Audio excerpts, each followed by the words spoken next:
காரணமின்றி இந்த உலகில் எதுவும் நடக்காது.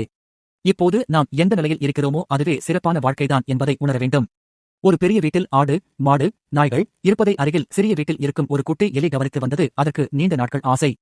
அதாவது இந்த விலங்குகள் எல்லாம் பெரிய வீட்டில் வசதியாக ஆடிப்பாடி தெரிகிறதே, ஆனால் நமக்கு மட்டும் வீடு அப்படி இல்லாமல் மிகவும் சிறியதாக இருக்கிறதே என்று.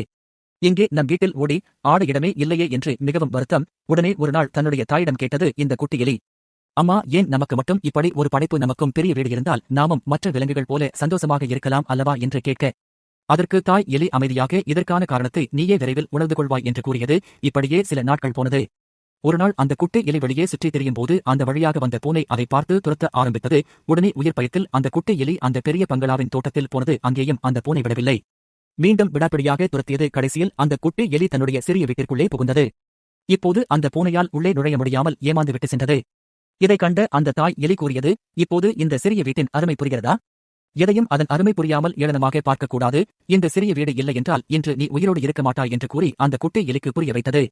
இதை உணர்ந்த அந்த குட்டி எலியும் தன் ஆசைகளை குறைத்து சிறிய வீட்டிலே மகிழ்ச்சியோடு வாழ்ந்தது.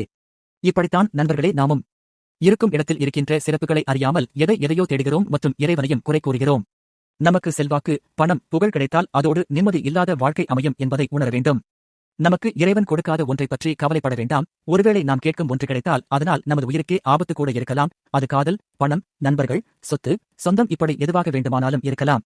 இப்போது நாம் எந்த நிலையில் இருக்கிறோமோ அதுவே சிறப்பான வாழ்க்கைதான் என்பதை உணர வேண்டும். சிலர் சொல்லுவாங்க, தனியாக இருக்கிறேன், யாரும் இல்லை என்று. ஒருவேளை நிறைய நண்பர்கள் இருந்து அவர்கள் உங்களை மதிக்காமல் அவர்களால் உங்கள் வாழ்க்கையே சீரழிந்தால் என்ன செய்ய முடியும்? எனவே சில நேரத்தில் சிலர் இல்லாமல் இருப்பதும் நன்மைக்கே என்று தயவு செய்து புரிந்து கொள்ளுங்கள்.